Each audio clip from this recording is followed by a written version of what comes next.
Hello friends, स्वागत है आपका हाईटेक फौजी यूट्यूब चैनल के अंदर। तो आज मैं ये जो बुक के पास प्रश्न पेपर का सेट है, तो उसके अंदर से जो सैनिक टेक्निकल का ये बुक है, तो उसके अंदर से मैं देखो प्रथम जो टेस्ट पेपर है, प्रैक्टिस सेट है, उनमें से मैं मैथमेटिक्स का सॉल्यूशन कराऊंगा। देखो, तो इस लेक्चर में आपको मैथमेटिक्स का सॉल्यूशन मिल जाए। आपको देख रहा होगा 26 नंबर का क्वेश्चन जो कि मैंने यहाँ पे लिखा हुआ है। तो चलिए शुरुआत करते हैं। 26 से लेकर 40 तक के क्वेश्चन है, उसका हम सॉल्यूशन करेंगे। बेहद अच्छे क्वेश्चन है, शानदार हाई लेवल के क्वेश्चन है, जो भी आपके टेक्निकल के लिए आवश्यक होते हैं ऐसे ही क्वेश्चन है एग्जाम के लिए। ठीक है, तो फिर जो रसायन विज्ञान का है वो भी बेहद ही आसान, सब आसान क्या बोले कि बेहद ही अच्छे क्वेश्चन है। फिजिक्स का भी बेहद ही अच्छा इसके लेवल का प्रश्न पेपर है। ठीक है, शानदार क्वेश्चन है, एक बार आप इसे देखना जरूर। ठीक है, चलिए शुरुआत करते हैं। उससे पहले यदि आप अभी तक हमारे चैनल पर नए हैं तो हमारे चैनल को सब्सक्राइब कर दीजिए और ज़्यादा से ज़्यादा लोगों को शेयर कीजिए। तो चलिए शुरुआत करते हैं। देखो, हमारा 26 नंबर का क्वेश्चन है। एक पंखा 1500 रुपये में सूचीबद्ध किया गया है। सूचीबद्ध किया गया है यानी कि क्रय मूल्य कितने हैं पंखे की? 1500 रुपये से। अब उस पर सूचीबद्ध वैल्यू जो है उस पर 20% की छूट दी गई। अब देखो, 20% की छूट दी गई ग्राहक को, तो वो कितने में पड़ेगा? अब तो 20% की छूट दी गई, देखो यानी कि वो 100 रुपीज़ में यदि 20% की छूट दी जाती तो वो 80 में पड़ेगा। तो 1500 पे कितना पड़ेगा? तो इस प्रकार से हम करेंगे। तो यहाँ से ये दोनों चले गए, तो 150 गुणा 8 करेंगे तो 1200 रुपये। तो 20% की छूट देने के बाद पंखे की वैल्यू कितनी हो जाएगी? 1200 रुपये। लेकिन आगे क्या कहा है? 1104 रुपये में नेट मूल्य पर उसे लाने के लिए ग्राहक को अतिरिक्त कितनी छूट देनी होगी? देखो, उसे ग्राहक को बेचना है 1104 रुपीज़ में, तो उसे और कितने छूट दी जाएगी? तो 1104 यानी कि उसे तो एक प्रकार का लॉस ही हुआ, तो हमें यहाँ पे लॉस का फॉर्मूला लगाना है। तो 1200 यानी कि लॉस का फॉर्मूला आप सबको पता ही होगा, फिर भी मैं लिखा देता हूँ। क्रय मूल्य माइनस विक्रय मूल्य, उसके बटे में क्रय मूल्य, उसका गुणा हम 100 से कर देंगे। तो मेरे दोस्त, क्रय मूल्य कितना है? 1200 माइनस 1104 बटे में 1200, उसका गुणा हम किससे करेंगे? 100 से करेंगे। तो यहाँ से ये चला गया, 1200 में से 1104 जाएगा तो कितना आएगा? 96 बटे में क्या आया? 12। 12 से 8 बार चला गया तो कितना आया? जो कि प्रतिशत ऑफ लॉस है वो क्या है? हमारी छूट है। कितने पे है? तो 1200 रुपीज़ पे अतिरिक्त छूट दी गई 8% की, तब उसे वो 1104 रुपीज़ में वो मिलेगा। ठीक है, तो इस प्रकार से हम करेंगे। अगला क्वेश्चन है 27 नंबर का है। यदि बी ए से 40 अधिक है और सी से बी 20 कम है तो ए जेम सी क्या होगा? तो इस प्रकार का क्वेश्चन है, बेहद ही आसान होता है, थोड़ा सोचना पड़ता है। तो इस प्रकार में सबसे पहले हम ए बी सी इस प्रकार से लिख देंगे। ठीक है, अब हम किसी एक वैल्यू को हम सपोज करेंगे। कितना सपोज करेंगे? हमें 100 सपोज करना है। कितना? 100 सपोज करना है। और वो किसे करेंगे तो वो भी आपको ध्यान में रखना है। तो जो लास्ट वाली देखो, सी और बी, तो यहाँ बी ए से तो हमें किसको? ए को करना है, बी को करना है कि सी को करना है? तो हमें आसान रहेगा कि हम सी को करेंगे। ठीक है, तो सी को मैंने 100 ले लिया। अब सी से बी कितना है? तो 20% कम है। 20% कम है तो बी की वैल्यू कितनी हो जाएगी? 80 हो जाएगी। अब आगे क्या है कि बी ए से 40 अधिक है, तो जो बी है, बी में से ए 40 अधिक है। ठीक हो, तो यहाँ पे देखो क्या कहा है कि ए जो है बी से कितना है? 40% अधिक है। ए जो है बी से 40% अधिक है, ऐसा कहा है। तो 80 से 40% अधिक है यानी कि 80 गुणा 140 बटे में 100 कर देंगे। समझ में आया? तो 14 गुणा 8 करेंगे तो 112 आएगा। अब देखो ए जेम सी, तो ए जेम सी का वैल्यू कितना होगा? तो ए बटे में सी इज इक्वल टू 112 बटे में 100। तो 4 से ये 28 बार और 4 से ये 25 बार चला जाएगा, जो कि हमारा आंसर आएगा 28/25 हमारा आंसर आएगा। अगला क्वेश्चन देखो, 8 आदमी एक काम को 12 दिन में करते हैं। तो 8 आदमी है, एक काम को 12 दिन में, 4 औरतें एक काम को 48 दिन में, और जो 10 बच्चे हैं वो 24 दिन में करते हैं। तो बताइए कि 10 आदमी, 4 औरतें और 10 बच्चे एक साथ उसे कितने दिन में समाप्त करेंगे? देखो किस प्रकार से, देखो जितना जो एग्जाम्पल लॉन्ग है इतना ही ईजी है। देखो, 8 आदमी एक काम को 12 दिन में करते हैं, तो एक आदमी एक दिन में कितना कार्य करता है? एक आदमी एक दिन में कितना कार्य करता है? तो 1/12 गुणा 8 के बराबर कार्य करता है। तो ये उसकी क्या हो गई? कार्य प्रति दिन। तो ये उसकी एफिशिएंसी होगी, कार्य क्षमता हो गई। इसी प्रकार एक औरत की कार्य क्षमता कितनी होगी, तो एक दिन में जितना कार्य करेगी, एक दिन में एक औरत जितना कार्य करेगी वो इसकी एफिशिएंसी होगी, तो वो कितनी होगी मेरे दोस्त, तो वो 1/4 4 गुणा 438। उसी प्रकार एक बच्चे की कितनी होगी, तो बच्चे की एक दिन में जितना कार्य करेगा वो उसकी एफिशिएंसी होगी, तो 1/10 गुणा 24। ठीक है, तो ये इसकी एफिशिएंसी होगी। अब देखो हमें क्या कहा है कि 10 आदमी, 4 औरतें और 10 बच्चे। तो सबसे पहले 10 आदमी की एफिशिएंसी कितनी होगी, 10 आदमी, एक आदमी की इतनी है मेरे दोस्तों, 10 आदमी की सिमिलरली कितनी होगी, तो 10/12 गुणा 8। ठीक है, अब देखो इन सभी की एफिशिएंसी का योग करेंगे, यानी कि 4 औरतें की एफिशिएंसी कितनी होगी, तो 4/4 गुणा 48। सिमिलरली 10/10 गुणा 24। तो यहाँ से सिंप्लीफिकेशन करेंगे तो इस प्रकार से आएगा, 10/12 गुणा 8 करेंगे तो कितना आएगा 96, 10/96 प्लस 1/48 प्लस 1/24। तो यहाँ पे एलसीएम 96 आएगा, तो 96 हमारा एलसीएम आ गया, तो 10 प्लस 2 प्लस 4। ठीक है, तो 10 प्लस 2 प्लस 4 यानी कि वो कितना हो गया, 16 हो गया।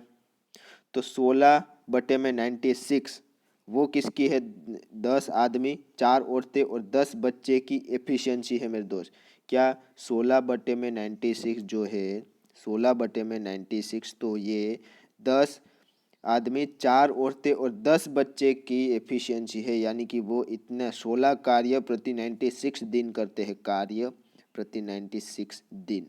समझ में आया, लेकिन हमें तो एक कार्य प्रतिदिन चाहिए, एक दिन में कितना कार्य करेगा वो हमें पता लगाना है। तो क्या करेंगे, तो अब हमें एक यहाँ पे रखना है, तो 16 को नीचे ले जाएंगे तो 96 से वो क्या हो जाएगा, डिवाइड हो जाएगा, यानी कि वो दिन वो कार्य प्रतिदिन में आ जाएगा 16। ठीक है, तो 16 गुणा कितना करेंगे तो 96 आएगा, 16 तो 6 दिन। ठीक है, यहाँ से कितना आएगा, 6 दिन आ गया, तो 6 दिन हमारा आंसर आएगा ऑप्शन नंबर 2 यहाँ पे हमारा सही होगा। आगे बढ़ते हैं, 28 से 29 नंबर का क्वेश्चन है, क्या है देखो, निम्नलिखित में से भिन्नों में से सबसे बड़ी कौन सी भिन्न है। देखो क्या कहा है, तो इनमें से सबसे बड़ी भिन्न कौन सी है, तो कुछ नहीं करना, देखो यहाँ पे 2/3 है, तो 2/3 कर देना है, तो 3 से नहीं चलेगा, 3 × 6 करेंगे तो 18, 2 आया, फिर से 6 એટલે इस तरफ चलता जाएगा, 8, उसके बटे में 11 करेंगे तो 11 से नहीं चलेगा, तो पॉइंट आएगा यहाँ पे, 11 × 7 करेंगे तो 77, यहाँ पे 3 आया, यहाँ पे 11 × 2 करेंगे 22, यानी कि ये हो गया कैंसिल हमारा, फिर से करना पड़ेगा 2 से 3 बार, तो क्या आएगा, तो यहाँ पे 0.666 आ रहा था, और यहाँ पे आप करेंगे तो देखो 11 से करेंगे तो 0.727 इस प्रकार से आएगा इसमें। अब इसमें कितना आएगा, 0.6 आएगा। अब इसमें देखना है कितना आता है, तो 17 करेंगे तो 17 से नहीं चलेगा, तो 17 गुणा कितना करेंगे, तो 17 × 6 करेंगे तो 17 × 6 करेंगे तो 102 आएगा, 0.6, तो यहाँ पे सिमिलरली 0.6 से समथिंग आएगा। तो यहाँ पे अब क्या सबसे बड़ी संख्या, तो इनमें सबसे बड़ी संख्या आपको ये लग रही है, यानी कि ये जो ऑप्शन नंबर बी है वो हमारा सही होगा। आगे बढ़ते हैं, देखो 3/4, 4/5 और 7/60 का मसप यानी कि HCF ज्ञात करना है। देखो किस प्रकार से ज्ञात करेंगे, तो यहाँ पे 3/4 है, 4/5 है और 7/60 है, उसका HCF हमें ज्ञात करना है। तो कुछ नहीं करना, HCF इन सभी का HCF लेना है, तो हमें अंश जो है उसका अंश का HCF बट्टे में जो हर है उसका क्या लेना है, LCM लेना है, हर का LCM। ठीक है, सभी अंश का हमें HCF लेना है और सभी हर का हमें LCM लेना है। देखो 3, 4 और 7 है तो उसका एलसीएम हमेशा एक होगा, क्योंकि ये किसी संख्या से किसी एक संख्या से डिवाइड नहीं होगी, यानी कि इसका एलसीएम तो क्या होगा, एक होगा। अब 4, 5 और 7 उसका एलसीएम क्या होगा मेरे दोस्त, तो उसका एलसीएम 60 होगा। तो यहाँ पे आपका आंसर डायरेक्ट आ गया, ऑप्शन नंबर डी यहाँ पे हमारा सही होगा। ठीक है, आगे बढ़ते हैं। देखो 31 नंबर का क्वेश्चन, एक विद्यार्थी सही सवालों की तुलना में दुगने गलत करता है।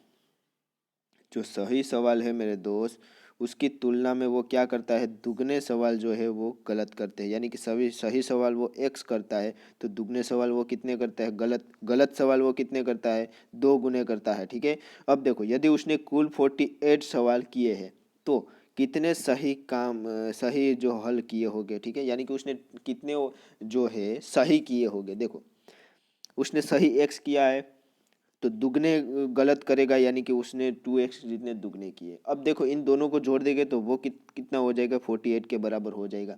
समझ में आ गया। तो 3x वो किसके बराबर है, 48 के बराबर है। तो x किसके बराबर होगा, तो यहाँ से 4 एकम 3 एकम 3 और 3 गुणा 6 करेंगे तो 16 होगा, वो हमारा आंसर है। यानी कि वो जब वो 16 सही करेगा तो उसके सापेक्ष में वो गलत कितना करेगा, 48, 3 गुना 2 गुना दुगना करेगा तो 48 वो 16 गुणा, सॉरी 32 वो क्या करेगा, गलत करेगा। अब इन दोनों को जोड़ देंगे, यानी कि उसने जो टोटल जो उसने टिक किए वो कितने किए हैं, तो उसने किए हैं 48। तो आपका आंसर आ जाएगा। तो ऑप्शन नंबर 2 16 यहाँ पे हमारा सही होगा। ठीक है, आगे बढ़ते हैं। 32 नंबर का क्वेश्चन है, 225 रुपये का 7% बराबर है। तो बिल्कुल आसान क्वेश्चन है, इसको आपको हमें कमेंट करके बताना है। ठीक है, जो भी आंसर आए ये आपको कमेंट करके बताना है, बिल्कुल आसान क्वेश्चन है।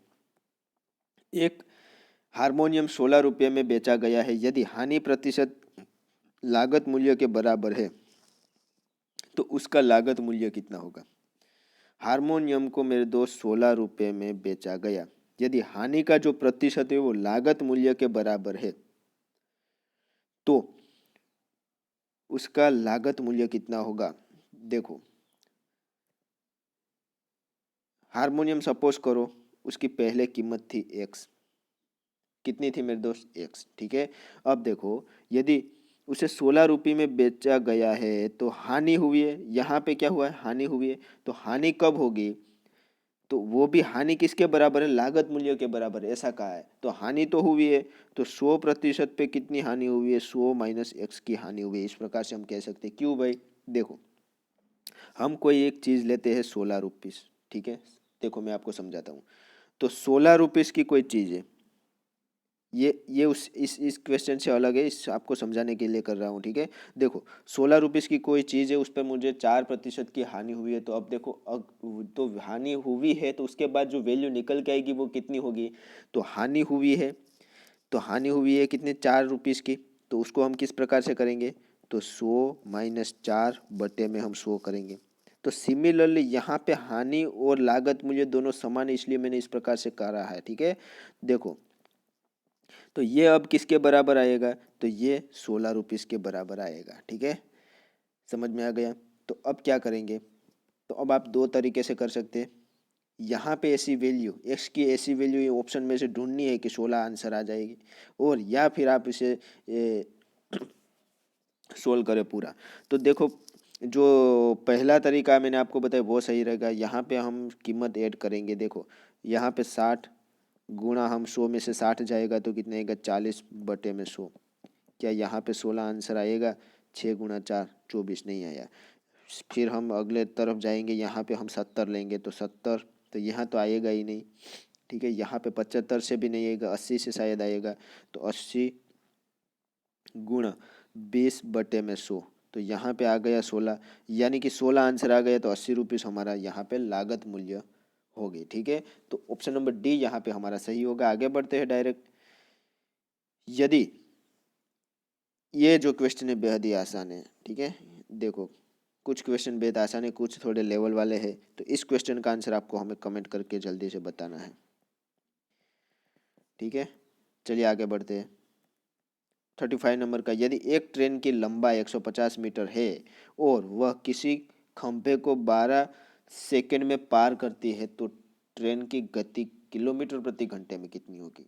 देखो 150 मीटर की ट्रेन है, वो 12 सेकंड में किसी खंभे को पसार करती है तो उसकी गति कितनी होगी, तो 150 बटे में 12 किलोमीटर प्रति सेकंड उसकी गति होगी।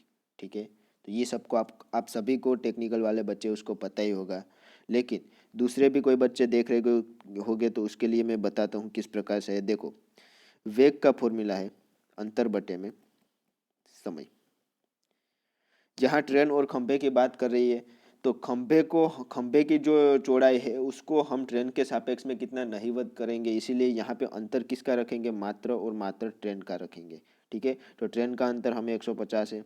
समय तो खंभा तो स्थिर है यानी कि वो तो जीरो आएगा, स्थिर है यानी कि जीरो। अब देखो ट्रेन कितने में 12 सेकंड में पसार करेगी तो 12 यहाँ पे लिखेंगे, आ गया 150 बटे में 12 आ गया मीटर पर सेकंड। ठीक है, सबसे पहले इंपॉर्टेंट है ये फॉर्मूला।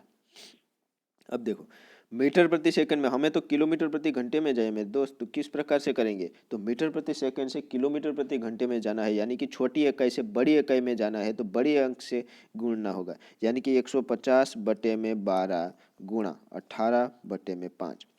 तो ये मैंने पूरी तरह से आपको, जो मेरा पिछला लेक्चर है उसमें से आप देखते होगे तो उसमें मैंने समझा दिया है। ठीक है, तो 5 से ये कितनी बार चला जाएगा, 30 बार चला गया।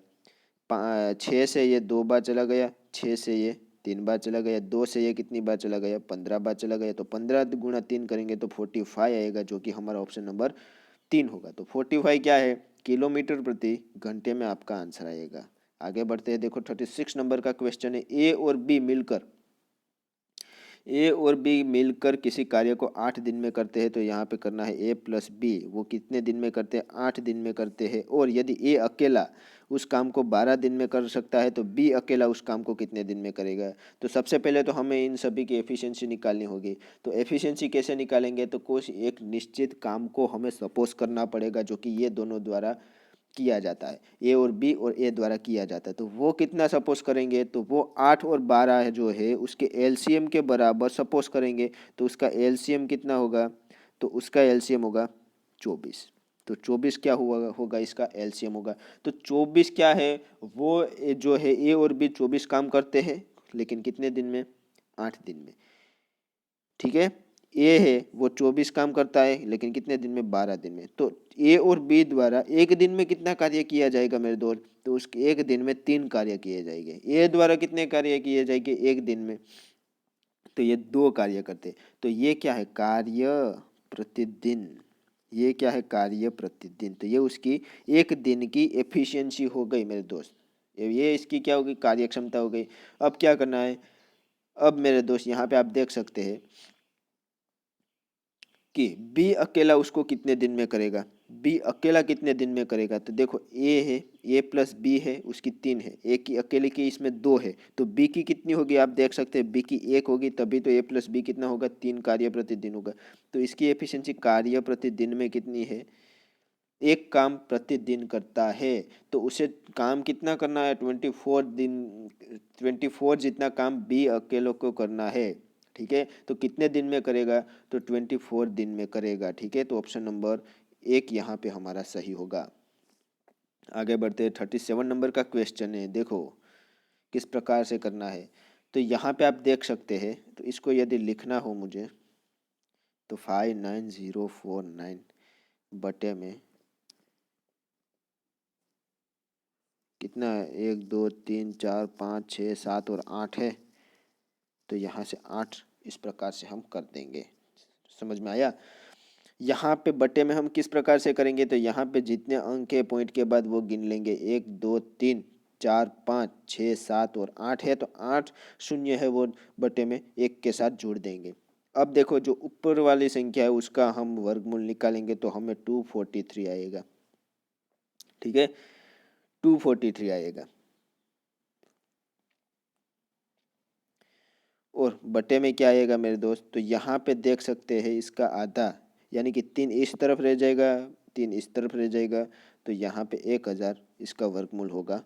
ठीक है, तो आंसर है 0.243। समझ में आया, तो ऑप्शन नंबर ए यहाँ पे हमारा सही होगा। आगे बढ़ते हैं, देखो 38 नंबर का क्वेश्चन है, इसका सरलीकृत मान क्या है? बिल्कुल आसान क्वेश्चन है, देखो बता देता हूँ। यहाँ पे 1/x लिख सकते हैं हम, यहाँ पे 1/y लिख सकते हैं, उसकी -1 घात है।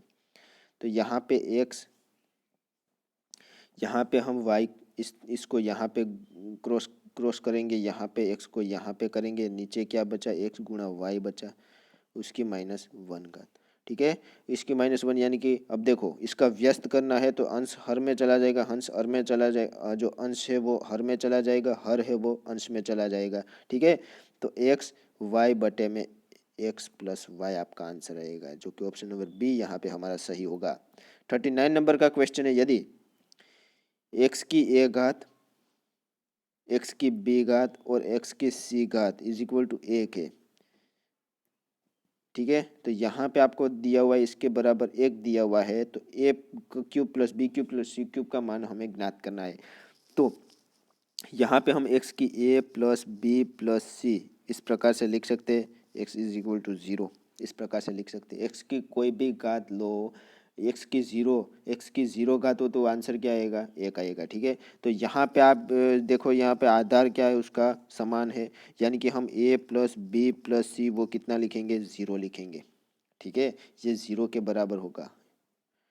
तो हमें a cube plus b cube plus c cube का मान बताना है, तो ये बराबर 0 है। तो हमें यदि आपको फॉर्मूला पता है तो इसका आंसर आएगा 3abc। यदि आपको नहीं पता तो आपको क्या करना है मेरे दोस्त? तो ए बी और सी की वैल्यू आपको कोई एक सपोज करनी है। तो आप सपोज करना है कि वो वैल्यू है, ए की वैल्यू 2 है, बी की वैल्यू -1 है और सी की वैल्यू कितनी है? -1 है। तो ऐसा सपोज कर लिया तो आंसर कितना आएगा मेरे दोस्त? 0 आ जाएगा। यहाँ पे 0 आ गया, तो अब देखो यहाँ पे ए और बी की वैल्यू पुट करनी है। तो ए की वैल्यू पुट करेंगे तो 8 आएगा, यहाँ पे बी की वैल्यू -1 और सी की वैल्यू -1, तो यहाँ पे आपका आंसर क्या आएगा? तो 6 आपका आंसर आएगा। ठीक है, तो अब देखो इनमें से किस में ए और बी की, ए बी और सी की वैल्यू हम पुट करें कि आंसर 6 आए। तो यहाँ पे आप देख सकते हैं 3abc में आप यदि ए बी सी की वैल्यू पुट करेंगे, यानी कि 2 गुणा 3 गुणा 2 गुणा यहाँ पे 1, तो 3 दूना 6 आ गया। तो ऑप्शन नंबर डी यहाँ पे हमारा सही होगा। आगे बढ़ते हैं, 40 नंबर का क्वेश्चन है। देखो ये x की 0 घात नहीं है, ये x की क्या है? x डिग्री है, यानी कि उसको क्या दिया हुआ है? डिग्री में मान दिया हुआ है। साइन x डिग्री का अवकलन गुणक, यानी कि उसका हमें क्या करना है? अवकलन करना है, d/dx करना है। ठीक है, देखो तो सबसे पहले आपको पता होगा कि हम 30 डिग्री करते हैं तो वो कितना आएगा? तो 30 गुणा π/180, तो π/6 आता है। समझ में आया? तो सिमिलरली इसे भी हम इस फॉर्मेट में लिखेंगे।